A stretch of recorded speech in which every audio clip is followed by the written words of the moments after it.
Et salut les bichons, c'est Laurent Jacquet pour LJVS. J'espère que vous allez bien, que vous y avez le feu, que vous y avez le goût. Le printemps arrive, le printemps revient.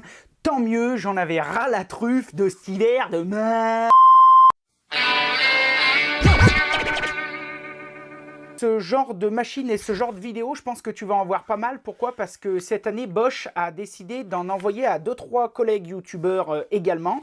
Et moi, personnellement, je trouve ça très bien. Parce que comme ça, pour vous, eh bien, ça vous permet d'avoir plusieurs avis, d'avoir des avis tranchés, des avis différents. Et puis, nous, en tant qu'utilisateurs professionnels ou amateurs avertis, eh bien, on va tout faire pour te donner notre avis le plus objectif possible.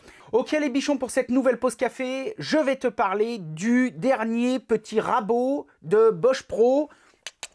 Ben oui, il est sage. Non, attends, Lolo, tu es débile. C'est le GHO 12 volts-20. En sachant, reparenthèse, même si j'en ai déjà parlé 85 fois, si vous avez déjà du Bosch Pro en 10,8, le 10,8 et le 12 volts est 100% compatible. Ce petit rabot 12 volts est livré comme d'habitude dans un joli petit sorteneur. Donc sorteneur, c'est la gamme compatible Bosch Pro, donc ça veut dire que si vous en avez d'autres, eh ben, ils peuvent tous s'empiler sans souci. Et puis à l'intérieur, j'avais bien évidemment des notices. Les notices sont rangées avec mon bordel à notices. Alors avec, je disais donc, on a un chargeur 12 volts. On a le rabot 12 volts. Alors tu vois, moi, il y a de la poussière hein, parce que je m'en sers. Et avec, on a aussi des batteries 12 volts. Et tu vois, j'en ai une qui est en train de charger ici. Si vous avez un seul rabot à acheter pour toutes vos utilisations, je ne suis pas convaincu que ce modèle suffira et que ce sera un bon choix. Je m'explique.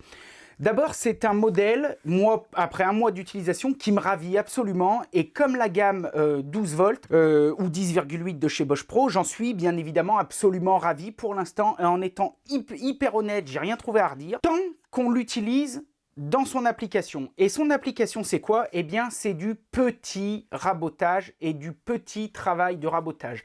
Ça va être parfait aussi bien à l'atelier que sur le chantier, en mobilité, pour aller faire une petite retouche quand vous montez une cuisine, quand vous montez un dressing, quand vous faites un agencement, quand vous faites un petit travail. Ne vous amusez pas à raboter un chevron de 6-8 sur 5 mètres de long.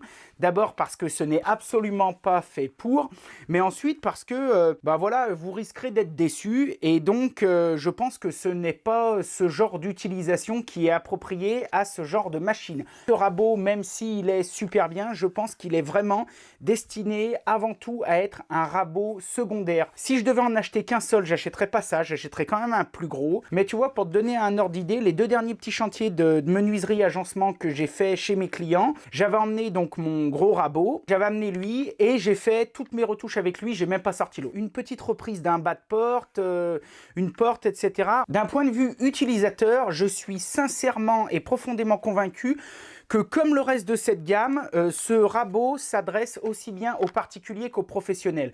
Aux particuliers, pourquoi? Eh bien parce que si vous bricolez et que vous avez un truc à raboter tous les 36 du mois, eh bien ce sera impeccable de le faire avec ce petit truc, à condition encore une fois de ne pas avoir besoin vraiment de bourriner pendant des heures.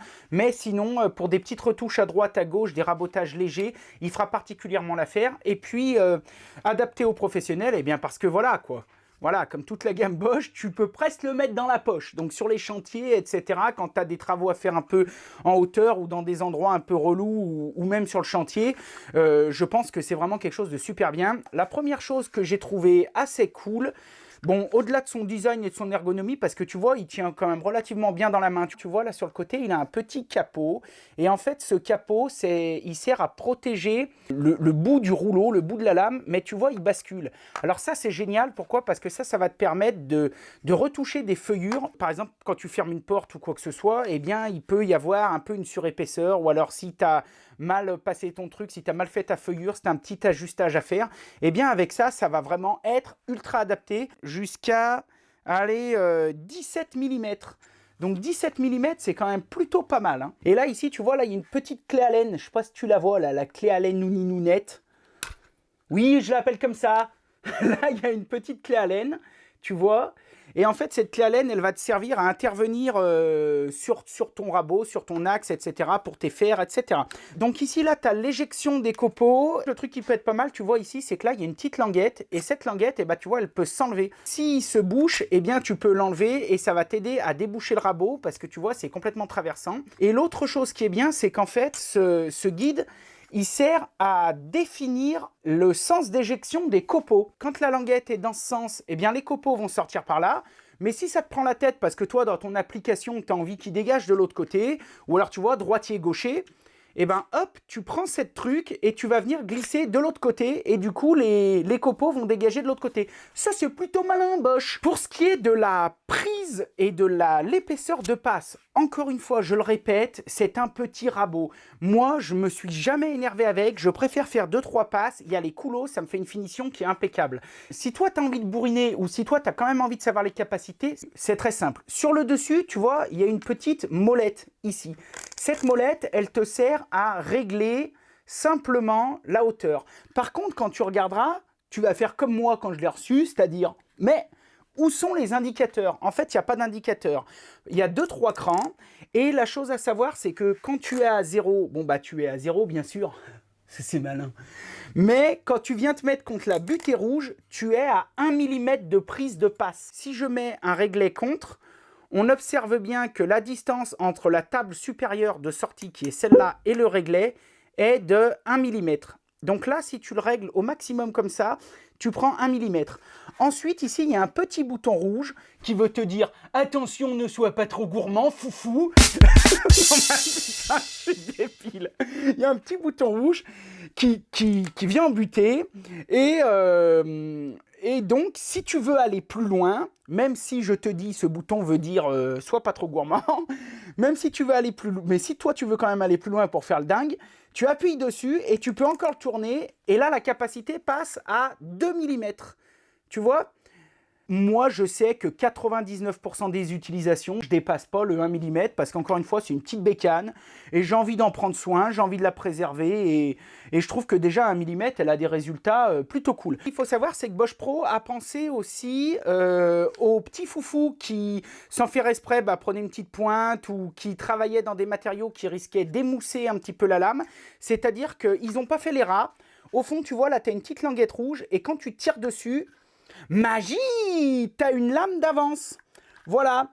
Parce que c'est vrai que ces petites lames, après, ils doivent les vendre en consommable, mais je sais pas si ça se réaffûte. En plus, elles sont bicotées.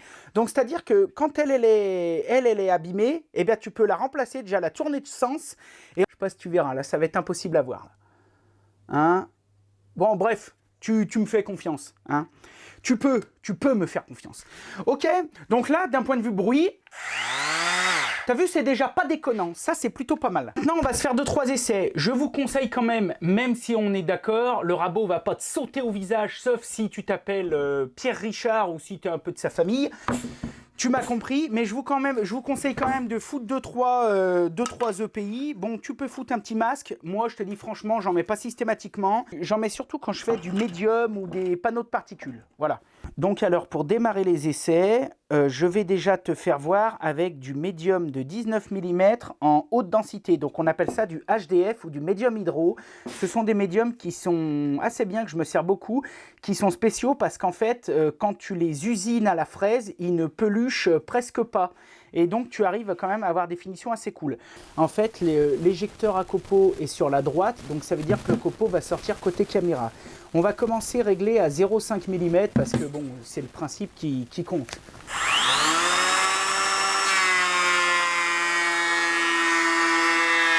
Donc là, c'est nickel, il n'y a aucun souci. Je vais juste faire une mini démonstration, même si sincèrement, je ne t'encourage pas tellement à faire ça.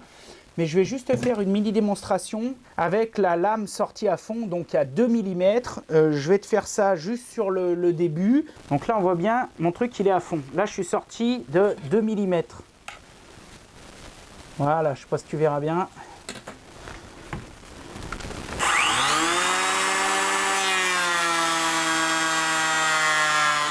Hop, regarde. Tu vois, là, ça, c'est quand même nickel, hein. Là, il n'y a aucun souci.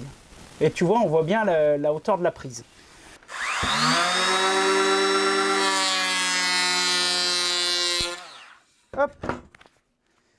nickel de chez nickel. Voilà. Donc tu vois là, là on a du bon boulot là. Bon ça sur du médium tu fais jamais. Ok. Et tiens tu vois juste la petite parenthèse comme ça tu te coucheras moins bête. Tu vois ce que je te disais le médium haute densité. Hop tu vois là il peluche pas. Il est lisse comme un cul de bébé.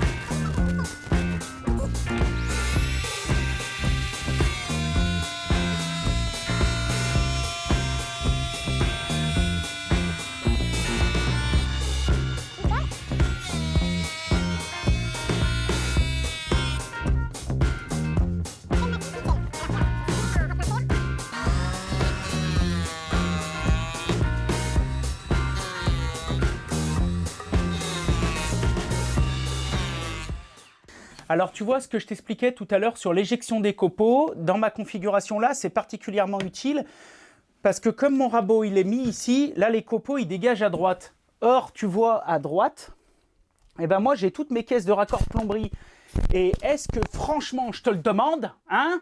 Est-ce que franchement j'ai envie que mes caisses soient remplies de copeaux? Non, je veux que mes copeaux ils dégagent là-bas. Donc qu'est-ce que je fais? Je sors le truc, je retourne. Je remboîte le truc, et là, mes copeaux, ils vont dégager là-bas. Tu vois, super bien. Le but de l'opération, ça va être d'enlever, si tu veux, cette languette pour pouvoir obtenir une feuillure. Donc là, je vais me mettre à 0,5 et je vais démarrer que sur la languette. Voilà, tu vois, là, par contre, je vais peut-être même me mettre à 2. Hein, parce que...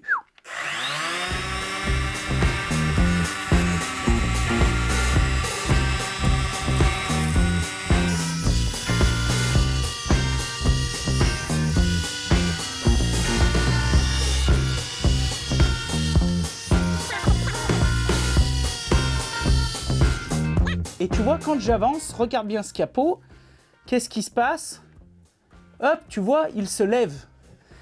Et ça, c'est génial, parce que du coup, ça va me permettre d'être contre ma feuillure. Tu vois, j'ai absolument pas de... Il reste rien, quoi. En fait, ça va vraiment venir chercher l'angle parfaitement.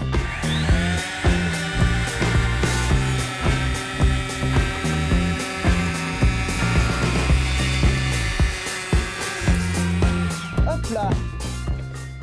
Et voilà, j'ai fait donc un rabotage dans une feuillure, un ajustement de feuillure. Et comme tu peux voir, c'est nickel. Bon, alors là, j'étais dans des conditions un peu à la con, hein, tu vois, c'est peut-être pas...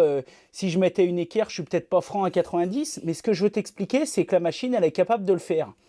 Donc là, c'était juste un petit truc improvisé, mais... J'espère que tu auras compris un petit peu l'utilité de ce genre de choses parce que ça, du coup, ça t'ouvre vraiment le champ des possibles.